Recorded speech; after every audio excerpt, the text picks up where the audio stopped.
Hello, everybody. Hillary Raven Porter here of Sacred Starseed Healing.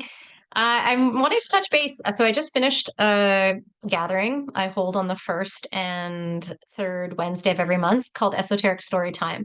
We're currently reading through the UnTethered Soul, one of my most absolutely favorite books, and I wanted to share a couple of things that came up in today's reading. So we get together and I read the chapter, and then there's decoding time, which means that everybody gets a chance to talk about what came up for them, a chance to reflect. If there's space, then people get to share also together towards each other. And if not, then there's some mentorship and coaching that happens through me. Um, yeah, it's been a profound book. We're almost done. There's only four chapters left. And this today was all about letting go of false solidity. So it's like a control mechanism that we have because what's happening outside of us, we create these constructs, and we create these constructs within us of I am this and that is this, that person is this, that experience is this, right? And when we do that, if something changes, if something shifts, then we're struggling to fit that into our viewpoint. It's funny, every time I go back, you get to see my cat blanket. But we struggle to have it fit into that viewpoint, into that construct that we have created, right? And so this chapter talks about how to let go of that struggle. But there was a couple of little passages I wanted to share, and then I want to share with you as well a couple of the exercises that I recommended for people between now and the next gathering because they might be useful for you at home, right? This always makes me giggle, this background blur because it's like awesome, but so you can't see all my kids' chaos desk, but at the same time. Okay. So like I said, this chapter was letting go of solidity, of false solidity. Yeah.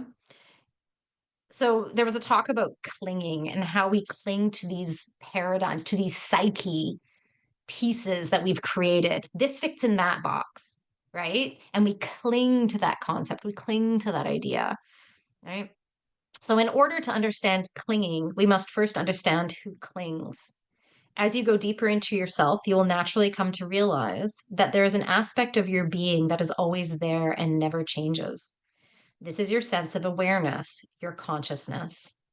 It is this awareness that is aware of your thoughts, experiences the ebb and flow of your emotions, and receives your physical senses. This is the root of self. You are not your thoughts. You are aware of your thoughts. So consider I am thinking, I am angry. Like I am having this angry emotion. I am having this thought about, I don't know, ice cream. It doesn't mean you are ice cream, right?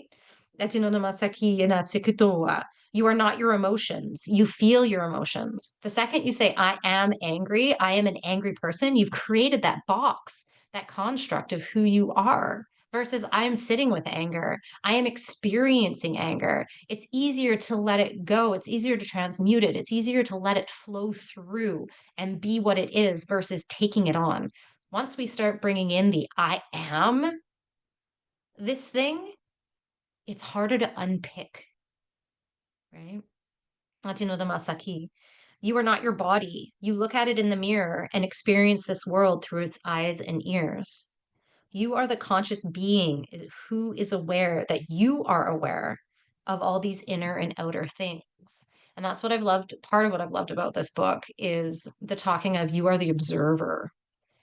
The emotions one I think really hits home for a lot of people because you are not the emotion. You are experiencing the emotion. I am experiencing depression, not I am depressed. Oh, well, of course I feel like that. I'm a depressed person. Mm. Versus I experience that. I experience anger, you know. Petito no Masaki. And then this piece right here. How long have you been hiding in there, struggling to keep it all together?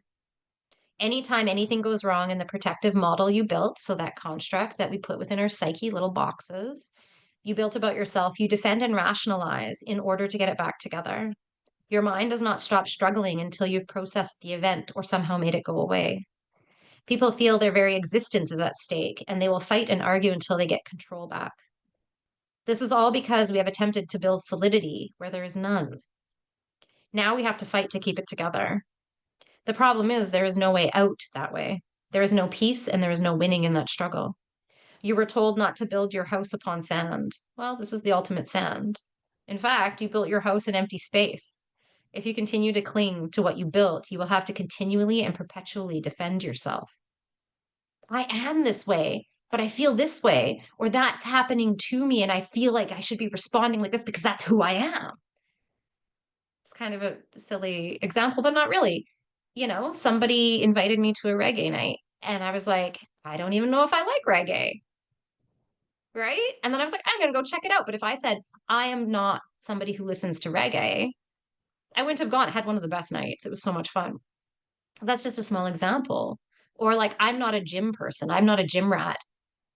Well, then maybe I wouldn't start going to actually help build muscle, to help with my bone structure and solidity as I need it, and to just feel good and healthy and mentally and spiritually and physically capable. I'm preventing myself from that because I'm clinging to that definition that I've built.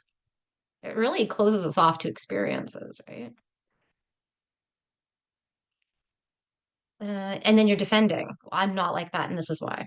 You will have to keep everybody and everything straight in order to reconcile your conceptual model with reality. It's a constant struggle to keep it together. Why did that person do that? I didn't think they were like that. I didn't think they liked reggae. I didn't think they went to the gym. What do you mean? And it's like, it doesn't actually impact you. What it means to live spiritually is to not participate in this struggle. It means that the events that happen in the moment belong to the moment. They don't belong to you. They have nothing to actually do with you. You must stop defining yourself in relationship to them and just let them come and go.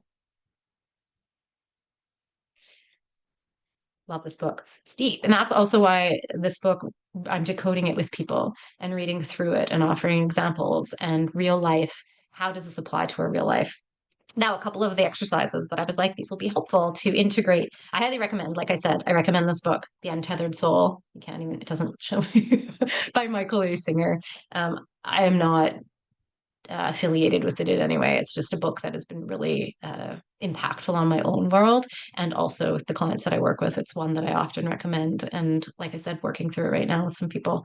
So, 3 tools to lean into continuing of this unraveling of the I am, right? I am this. Am I? And we're unraveling that to get back to that space of the authentic you, of that core seed that is the I am, which is also still shifting and changing. So the first one you've probably heard me talk about. So we talked about clinging in here. You've probably heard me talk about it before in regards to the grasp and release. You can actually check out on my YouTube. There is grasp and release video that talks about when you're holding that clinging, that like tension, that really holding on to something and you can't let go of a thought pattern or a sensation in your body. You grasp and then release. And you like when you grasp, you hold in your breath, and then when you release, you let it go, right? And it shifts your whole body. Shifts your whole body. But here's an extension to that. When you grasp, actually tuck in. And then when you release, oh, that feels tender. That is a whole nother sensation. So instead of just grasp and release, or only that, you're grasping and then releasing. And this is also an opening to receiving. Yeah.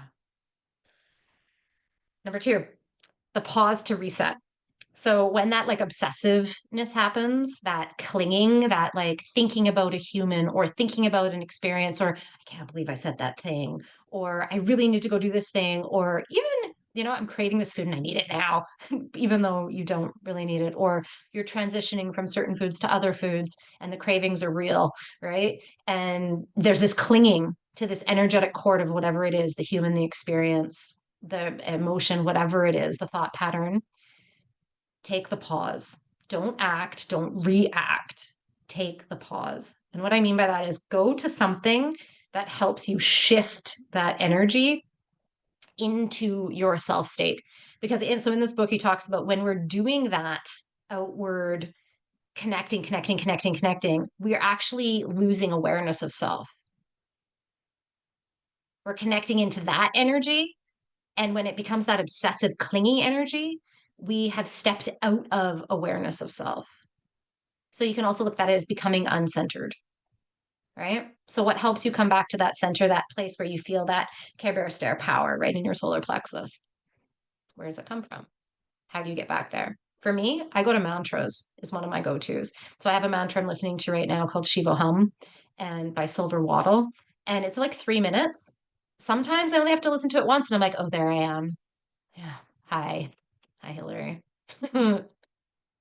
Sometimes I have to listen to it 10 times. There's no good or bad, there's no right or wrong. But it does give you an indication of how much extra energy you have in this moment. Maybe you don't have a lot of extra energy. Maybe you're fighting a cold. Maybe you have a lot of stress in your life and there's a lot of like health stuff going on or house stuff going on, finances, whatever it is that's taking more of your energy. And so, how quick to return to center will show how much extra energy is putting out elsewhere, right? It kind of gives you a gauge. Again, no right or wrong. When I have to sit for 30 minutes and go through it 10 times, I'm like, oh, noted. Okay. What are other areas where I can bring everything in to build up nourishment within myself? Because obviously I'm actually more depleted than I thought. Hence why it was harder to not cling. Okay. So that's one thing. Painting, anything that's creative and flips the brain pan into the creative space. Going movement, going for a walk, being in nature, getting some exercise, doing some yoga, something, and do it until you feel that, oh, here we go, if you can, right? And this is the third one. I give props to my friend Trevor for this one and a conversation we recently had about being who you are. So, like, be Hillary, be Trevor. But what does that even mean? Because what if you don't even know what you are, who you are, what you like, what you don't like? And what do you like? So, the inner reflection is as you move through your day or pick a pocket of time or pick your week, whatever, but bite-sized chunks because you don't want to exhaust yourself, right? This you can get into exhaustion mode from the inner reflection. You want some spaces to reset, recharge. Is look at what you like and what you actually like. And what I mean by that is, oh, and this happens a lot in a lot of the different realms, but like in the spiritual realm, I used to be like, no, I don't listen to that music. I love power ballads. I just found this new artist called Loreen. Yes, please. Powerful, powerful, powerful women voices singing. Well, and there's some male singers as well, but just like belting it out and just like pop power ballads. They're my thing. But when I first started over a decade ago, I'd be like, I can't admit that thing because then it means I'm not spiritual enough. So I liked it, but I shouldn't like it. Shouldn't, quote unquote. Right?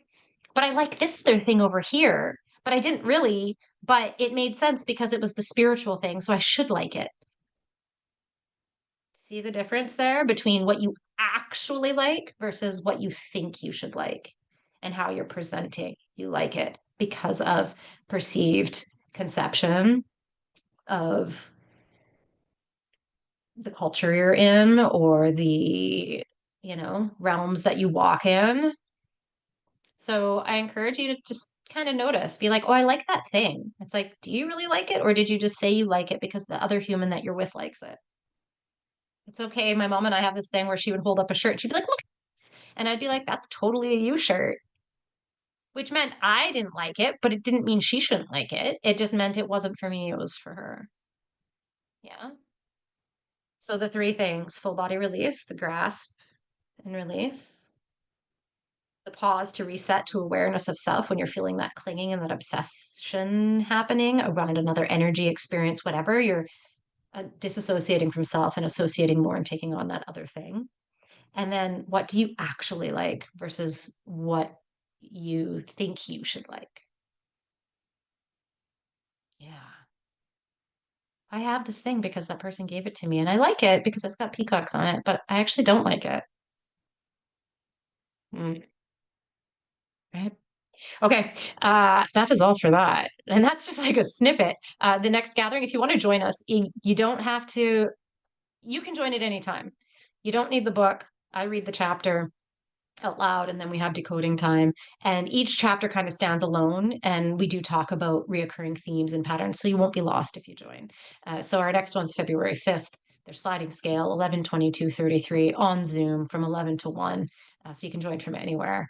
Yeah, I love them. They're actually just awe-inspiring how beings show up and really allow themselves into that vulnerable space of the growth that is happening as they are, again, unraveling that space of I am. Okay. I'll put all the links and stuff below wherever you're seeing this video. And thanks for watching and that little blinky blinky of the okay. So much love and stardust. And we'll talk to you soon. Bye.